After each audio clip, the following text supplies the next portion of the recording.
Alright guys, what is going on? Welcome to the video. So, let's be honest, dieting sucks. You're hungry, tired, you feel like your hormones are all messed up, and you're ready to rip someone's arm off just to get a bit of food. And all for what? Just to lose some, unwanted pounds for 12 weeks and then inevitably put it back on because you have been starving your body for the last 3 months and all you want to do is eat a goddamn pizza. Not to mention that, fat loss diets are not very sustainable for people. You're not gonna be on a fat loss diet the rest of your life, eating chicken and rice and not enjoying your life at all. So that's not sustainable for people. I am going to show you guys 5 lifestyle changes that you can make to lose fat in your everyday life that is going to be sustainable, easy, and is not going to include dieting super hard and eating like a rabbit. So if that sounds interesting to you guys, sit back, relax, and enjoy the video.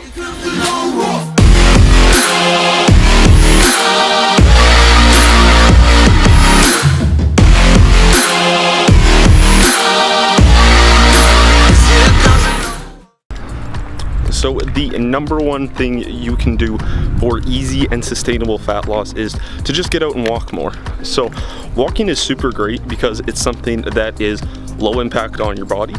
You can pretty much do it anywhere and it burns a good little amount of calories. So like 1 hour of walking can burn an extra 200 to 300 calories.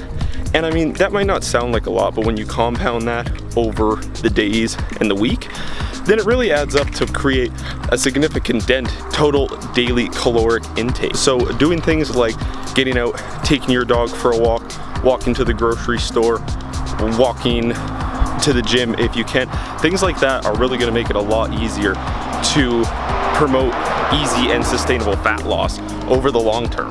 Doing things like using like an Apple Watch or a Fitbit to just keep track of your steps during the day to set yourself a daily step goal, whether that's 8,000, 10,000, 12,000, whatever it is.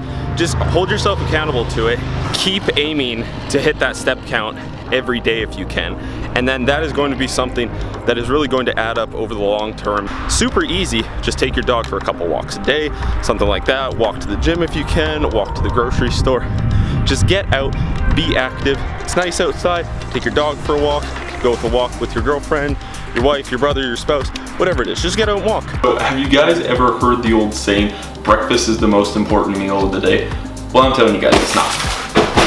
So I'm not saying that breakfast isn't important, I'm just saying that it's not the be all end all of your nutrition. So one way that you can kind of cut back on your calories a little bit is by trying intermittent fasting. So basically what intermittent fasting is you kind of shorten the window that you get to eat food in. So say you want to do a 16-hour fast, you fast from say 10 p.m. till 2 p.m. in the day, and then you have 8 hours to eat your food in that window.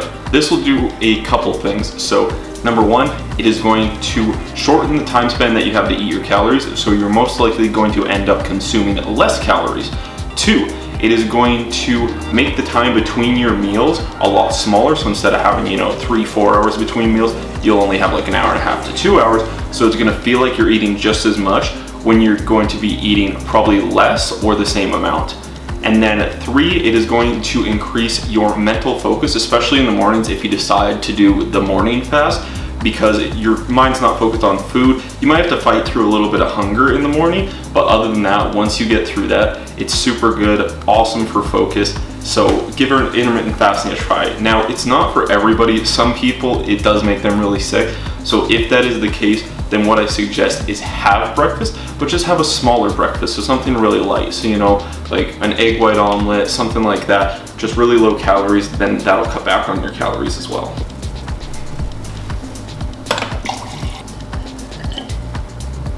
So the third thing that you can do to help with a sustainable fat loss approach is going to be keeping hydrated, making sure you're getting enough water intake during the day. A lot of people don't get the amount of water that they need to have for your body to go about its daily functions. And that's unfortunate because our body is made up of 60% water and our muscles are made up of 80% water. So making sure you're staying hydrated and drinking enough water is going to be very beneficial for fat loss, amongst other things. Make sure you have healthy skin. It'll help with your performance in the gym. It will aid in the fat loss approach.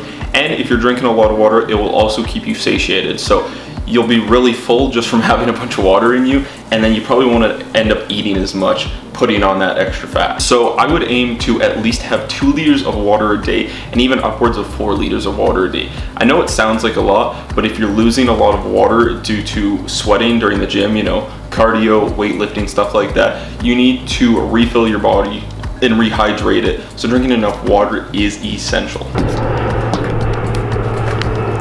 All right, so the fourth thing you can do for sustainable fat loss is find an activity you enjoy. So I get it, no one likes cardio. Cardio sucks. I know I hate it. Awful. You're sat there staring at a wall, going nowhere for like 40-45 minutes. So it's really important to make sure that you find an activity that you enjoy. Really important to make sure you find an activity you enjoy. Like in the summer, for example, I like kayaking, biking, playing basketball, stuff like that. So make sure you find something that you enjoy, whether it's, you know, swimming, kayaking, rollerblading, Zumba, whatever it is, skiing in the winter. Find something that you're gonna stick to and be able to do 3 or 4 times a week as a cardiovascular activity. For example, an hour of basketball burns anywhere between 450 to 600 calories. Just make sure you can find a physical activity that you enjoy, and you're going to be able to continue to do it for an extended period of time.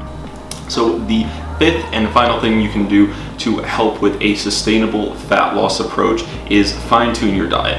And what I mean by this is you don't have to have a strict fat loss diet, because that is what we are trying to avoid. We don't want to be in a strict fat loss diet because that is not sustainable. What I mean is you just need to become more mindful about what you're consuming. Try to incorporate more whole foods, you know, like lean protein sources.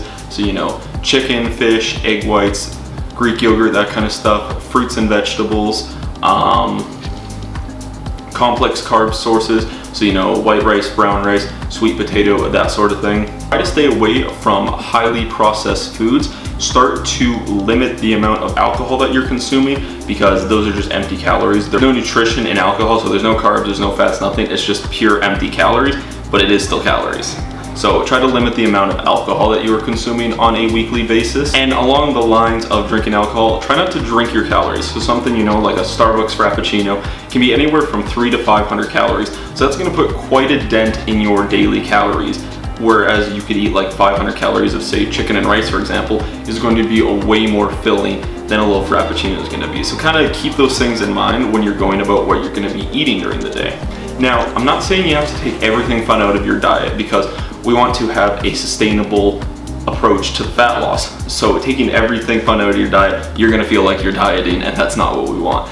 So some things you can do is to try to make some of your favorite cheat meals at home and try to make them in kind of healthier ways. So if you're craving a burger, go ahead and make a burger, but just make it at home and try and make it a little bit healthier than if you went to like McDonald's.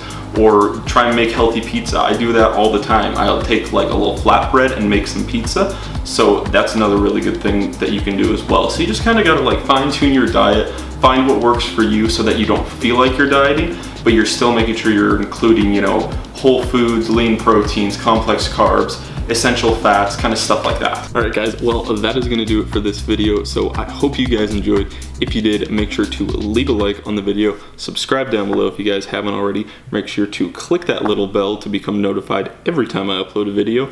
And with that out of the way, I'll catch you guys in the next video.